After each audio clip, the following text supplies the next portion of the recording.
Chinese archaeologists opened 2,000-year-old tomb of the greatest king, and what's inside shocked them. On Mount Jiuzhong, approximately 37 miles from Xi'an, Shanxi Province, China, lies the largest tomb of the Tang Dynasty, which is also the final resting place of the emperor considered to be the greatest in Chinese history, Emperor Taizong, Li Shimin. Li Shimin was the second son of Emperor Gaozu of Tang, the founder of the Tang Dynasty. In 626, Li Shimin orchestrated the Xuanwu Gate incident, where he assassinated his older brother, Li Jiancheng, and younger brother, Li Yuanji, in order to seize the throne, forcing his father to abdicate in his favor.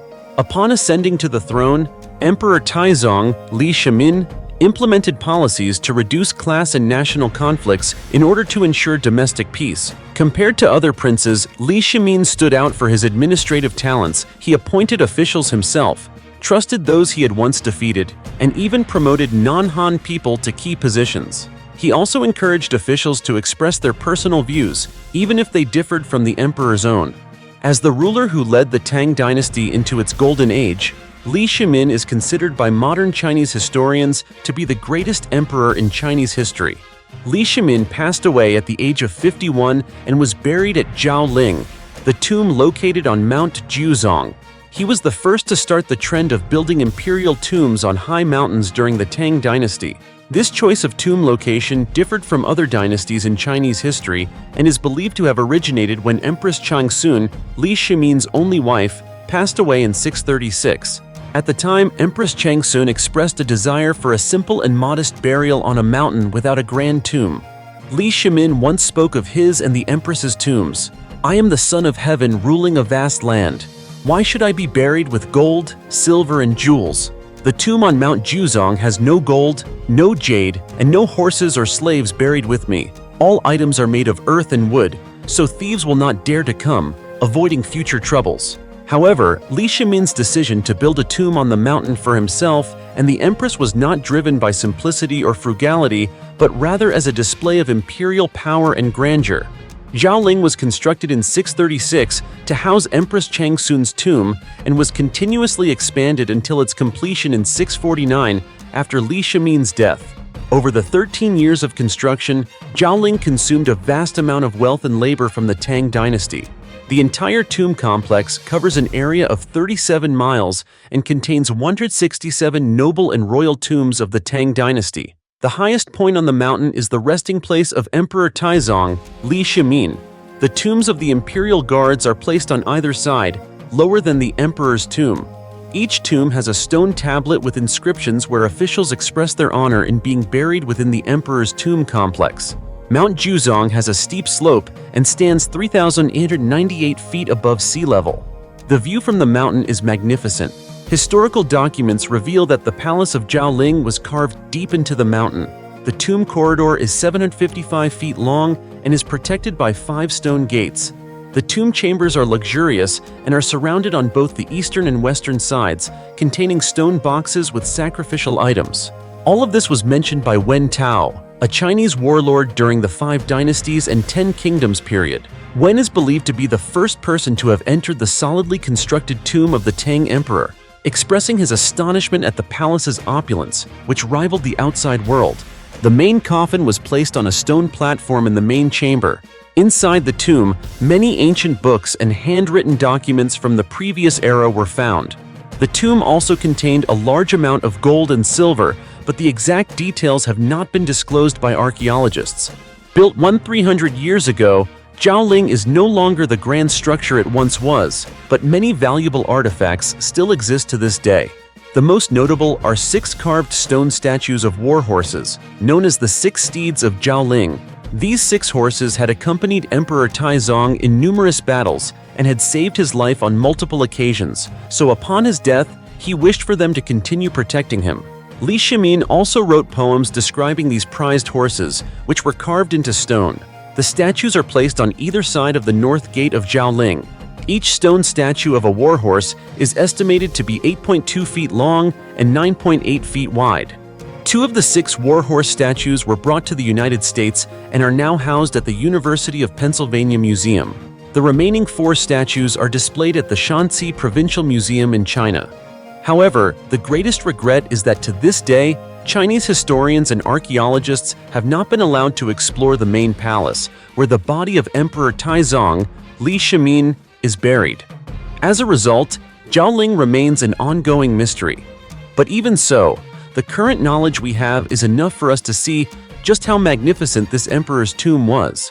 Hopefully, one day, historians and archaeologists will be able to get closer, and we will be able to personally witness the mysteries within the grand coffin of the emperor who is considered the greatest in Chinese history.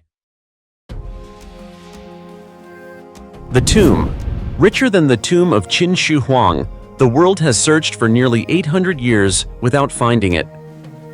Throughout the course of human history, no name seems to carry as much mystery as Genghis Khan, the great Mongol emperor who conquered nearly the entire world, creating an empire that stretched from Asia to Europe. However, there is one strange and unresolved mystery. Despite nearly 800 years having passed, the location of his tomb remains a secret that archaeologists have been unable to uncover. So why is his tomb so mysterious? Let's take a journey to search for the traces of this most powerful man in human history. We begin with the death of Genghis Khan in 1227. His death remains mysterious, and to this day, it remains one of the biggest questions that historians cannot answer. Some people believe that he died from an arrow wound to the knee, as described by Marco Polo, the first European to travel across Asia during the medieval period. However, according to the secret history of the Mongols, another theory suggests that he fell off his horse while hunting. Like the death of the Mongol war god, the location of his tomb also remains an unsolved puzzle for modern scholars. Throughout his lifetime of conquest, Genghis Khan, along with his world-famous cavalry, swept across Asia and Europe, plundering and dominating countless rich cities. Therefore, Genghis Khan's tomb was undoubtedly filled with countless treasures and relics from both Western and Eastern cultures. Genghis Khan's tomb is even said to be 100 times richer than the famous tomb of Qin Shi Huang in Shanxi Province, China. The only thing that is certain in historical documents about Genghis Khan is that his body was transported back to Mongolia after his death. Many Mongolian historians believe that Genghis Khan was buried near the Onun River, close to the Altai Mountains, a place where many Mongol kings rest. But this is all speculation. Some people think that his tomb may be located in the Khenti Mountains, a place tied to Genghis Khan's youth. It was there that he stood on a mountain peak and prayed to the heavens for the strength to unite the Mongol tribes, and indeed, all his wishes came true. Yet despite numerous surveys, from Chinese archaeological teams to large-scale searches funded by National Geographic, the result has always been nothing. So why has the search for Genghis Khan's tomb been so difficult? One noteworthy theory is that his loyal soldiers created extremely meticulous layers of protection to hide all traces. After his body was buried, thousands of horses were brought in to trample all the evidence. Those who participated in his burial were also killed to protect the secret. Every clue seems to have been completely erased, and therefore his tomb remains an unsolvable mystery. However, the search has never stopped. Archaeological teams continue their efforts despite every challenge, from opposition from the Mongolian people to bizarre phenomena such as snakes appearing and attacking when archaeologists get too close to the tomb. All of this only adds to the mystery surrounding the tomb of Genghis Khan. But there is one thing that all historians must agree on. No matter where his tomb is located, it remains a part of the grand story of a man who changed the course of human history. Genghis Khan was not just a warrior. He is also a symbol of power, intelligence, and mystery. So, what do you think about this mystery? Will Genghis Khan's tomb remain forever in the shadows? Or one day, will the secret of the final resting place of this great emperor be revealed? Leave your thoughts in the comments below for everyone to see. The two-tailed tiger and 260 weapons in a 3,000-year-old tomb. In the late 1980s, farmers in the town of Diangzhou, Jiangxi Province, China, discovered some bronze ceramics while extracting sand. Interestingly, the location of this discovery was near the Niu Dusheng archaeological site, which quickly attracted the attention of the locals. The local authorities swiftly retrieved the bronze items found by the villagers, and archaeologists soon arrived to conduct an investigation, uncovering an ancient tomb. Over 1,500 cultural relics were collected from this 3,000-year-old Shang dynasty tomb, including 486 bronze items and 754 jade objects. The excavated cultural artifacts were incredibly diverse in type and exquisitely crafted, including sacrificial vessels, musical instruments, farming tools, and weapons. Among the items, a bronze object named the Two-Tailed Tiger from the Shang Dynasty stunned all scholars. The Two-Tailed Tiger, measuring 21 inches in length and weighing 13.7 pounds, is depicted with a large mouth, fierceness, and readiness to attack at any moment. A small bird perches on its back. The relationship between the mighty tiger and the small bird remains a mystery, sparking the imagination of later generations. The tiger's back is adorned with intricate patterns, yet they form a harmonious whole. These patterns were among the most commonly used during the Shang Dynasty. Through the grave goods, it is highly likely that the tomb's owner was a noble. Unfortunately, the body inside the coffin had completely decomposed, making it impossible to determine the identity of the tomb's occupant. The workers found 24 teeth, but upon confirmation, it was discovered that these teeth did not belong to the same person, further deepening the mystery surrounding the tomb's owner. The grave goods also reflect some cultural characteristics of the southern region during the Shang Dynasty. Additionally, the jade artifacts unearthed from the tomb demonstrate the exceptional carving skills of southern jade craftsmen of the time. Furthermore, 260 weapons were unearthed from the tomb, some of which were used in ancient rituals. Some of the weapons had unusual shapes, including a short sword that closely resembled the types of swords popular during the Eastern Zhou period in China. Experts also unearthed arrows and bow-shaped weapons, providing valuable material for archaeological research. The Special Room of Slaves. Pompeii, an ancient Roman city, now exists only as ruins submerged in history, located deep in the Campania region of Italy, near the city of Naples. This land, once a symbol of prosperity and Roman civilization, has now become a place of horrific and heartbreaking mysteries from the past. Pompeii and its sister city, Herculaneum, suffered a similar fate when they were completely destroyed and buried by a violent eruption of Mount Vesuvius in 79 AD. Over the course of 2 days and nights, layers of ash and pumice covered every corner of Pompeii, burying the lives and daily activities of its residents under the immense pressure of nature's fury. The city was buried under 59 feet of ash and pumice, becoming a grim portrait of destruction and the coldness of time. This ruin remained forgotten for the next 700 years, lost in the flow of history until a chance discovery in 1748 reignited the world's attention. When archaeologists accidentally uncovered these remains, they opened a dark door to an ancient world, full of mystery and terror, where time had frozen in the final moments of life. Pompeii, once a symbol of civilization, now became a symbol of brutality and helplessness in the face of nature's wrath. Specifically, during the years of research at Pompeii, archaeologists discovered a room that offered deeper insights into the daily lives of slaves in the ancient Roman city. Discovered amidst the ruins of the volcanic eruption of 79 AD, this room was located just a few steps away from where archaeologists uncovered the remains of a well-preserved ceremonial chariot. This room served not only as a living space, but also as a storage area, which is hoped to provide more information about the lives of slaves in ancient times. When the room was uncovered, it had only one high window and no decorations on the walls. Inside the room were 2 wooden beds, measuring 5.6 feet and 4.6 feet in length, indicating that a family with young children had once lived here. Nearby, a wooden chest was found containing various metal objects and woven goods, looking like part of a horse harness. Additionally, a wooden steering mechanism for a chariot was found. The room also contained jars and several personal items placed under the beds. Along with these, 8 amphorae, large storage jars, were found in the corner of the room. Moreover, archaeologists discovered the skeletons of 2 individuals, believed to be a wealthy man and one of his male slaves. Both died from the volcanic ash as they tried to escape danger. These findings provide valuable information about the lives and fates of those living during the ancient Roman period, shedding light on the culture and society of that era. The Jade Coffin in the Tomb of Liu Bang. The tomb of Liu Pi, the eldest son of Emperor Gaozu of Han Liu Bang, has recently been excavated in Jiangdu, Jiangsu Province, China.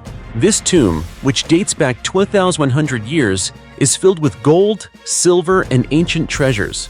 In addition to being the eldest son of the founding emperor of the Han Dynasty, Liu Pi was also the second king of the state of Qi, a vassal of the Han Dynasty, ruling from Jiangdu in ancient China.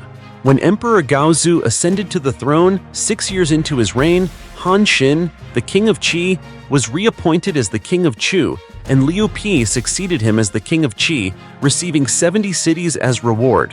However, because of this, Empress Dowager Lu attempted to poison him, and Liu Pi was forced to relinquish some of his territories to calm the situation. King of Qi Liu Pi passed away in 128 BC at the age of 32, after 26 years of rule. Despite repeated grave robberies, archaeologists were thrilled to discover over 10,000 priceless artifacts made of gold, silver, copper, and jade, and, more remarkably, several life-size chariots and dozens of smaller ones. According to experts from the Nanjing Museum in China, the excavation took place between 2009 and 2011. The tomb complex covers a length and width of about 600 feet and contains 3 main tombs, 11 secondary tombs, 2 pits with chariots and horses, and 2 pits with weapons. The largest burial mound, which is 500 feet long, was once the tomb of the king of Qi. The tomb features 2 long tunnels leading to the burial chamber. This is also where many ritual offerings and burial items were placed to serve Liu Pi's posthumous needs, in accordance with ancient beliefs. During his lifetime, Liu Pi was known for his extravagant lifestyle and his admiration for physical strength, so his tomb is filled with weapons, including swords, spearheads, crossbows, halberds, knives, and more than 20 chariot models. Archaeologists also found musical instruments such as a guqin, Chinese zither, and jade tuning pegs. Money was also buried with him, and experts have discovered a treasure trove containing more than 100,000 square-holed coins from the time of Emperor Qin Shi Huang. Other daily items, cooking utensils, and food remnants were also found. Sadly, the king's coffin was damaged, and his body had decomposed. However, in the second tomb, labeled M2, experts discovered a jade coffin, which became the most impressive discovery of the entire tomb, alongside gold, silver, copper items. Although the central burial chamber had been looted, the structure of the jade coffin remains intact, meaning this is the first ever discovered undamaged jade coffin in Chinese archaeological history. It is also the first time that elephant and rhinoceros statues were found, indicating that China at that time had begun trade with foreign countries. When Liu Pi died, his son Liu Zhuang succeeded him as the vassal king, known as King Ai of Qi. In the 7th year after his father's death, Liu Zhuang led an army to attack the Liu family, and at this time, the Han Dynasty came under the control of Empress Dowager Lu. Under the pressure of King Qi's forces, power returned to the Liu family, and Liu Bang's son, Liu Heng, became Emperor Wen of Han. 10,000 pieces of gold and silver, found at the river bottom. On March 20th, Chinese archaeologists announced the discovery of a treasure trove of over 10,000 gold and silver items dating back more than 300 years, found at the bottom of a river in Sichuan province, China. The treasure was discovered approximately 16 feet beneath the riverbed, at the confluence of the Minjiang and Jinjiang rivers, about 31 miles south of Chengdu, the capital of Sichuan province. The treasure contains many coins, as well as jewelry made of gold, silver, and copper, alongside iron weapons such as swords, knives, and spears. Although the inscriptions on the gold and silver items have not yet been deciphered, archaeologists note that the intricate designs on the jewelry showcase the skilled craftsmanship of ancient artisans. Li Boqian, an archaeologist from Peking University, remarked that these items are invaluable for the study of Chinese science, history, and art, as well as offering significant insights into the political, economic, social, and military life during the Ming Dynasty, 1368 to 1644. The area is known to be the site where the leader of the peasant uprising, Zhang Xianzhong, was defeated by the Ming army in 1646. Legend has it that Zhang Xianzhong carried 1,000 boats filled with gold, silver, and treasures looted from his raids to the Laohu dock in Jiangku, Banshan County, China, where he was ambushed by Ming generals, causing most of his fleet to sink into the river. The items found during this excavation have helped pinpoint the location of the battle and provide clear evidence of this historical event. 3,000-year-old ancient mask. On June 8th, Argentine archaeologists announced the discovery of a rectangular bronze human mask dating back 3,000 years in the Andes Mountains. This raises doubts about the theory that Peru was the birthplace of pre-Columbian metallurgy in South America. This is the oldest bronze artifact ever discovered in this region. However, the most significant concern for researchers is why the ancient mask was found in the Cajon Valley, located in the northwestern Andes of Argentina. The mask was used in a funeral ceremony 3,000 years ago, during a time when humans were transitioning from a nomadic hunter-gatherer lifestyle to a settled existence focused on agriculture and animal husbandry. It also proves that the Cajon Valley and surrounding areas once served as an important center for bronze craftsmanship. The mask measures about 7 inches long and 6 inches wide, and it was handmade, hammered from the center outward. It features holes for the eyes, nose, and mouth, along with smaller holes along the edges used for securing the mask on the face. The mask was revealed by rainfall along with 14 human skeletons, concentrated in a grave near the La Quebrada province in northwestern Argentina. Additionally, scientists discovered a second burial site nearby, which contained the remains of a 12-year-old child, also dating back 3,000 years. Furthermore, experts identified a copper ore deposit located approximately 43 miles from the Cajon Valley, where the mask was found. This discovery suggests that the mask was crafted locally and provides strong evidence that metallurgy may have begun in Argentina rather than Peru, as previous research had suggested. Dear friends, the ancient world always holds many fascinating secrets. It's not just about the valuable discoveries of artifacts, but also the entire historical process behind them that we as humans need to dig into and explore. What do you think about today's topic? Which discovery impressed you the most? Leave your comment below, and don't forget to give the channel a like and subscribe so you won't miss any other exciting discoveries. For now, goodbye and see you again soon.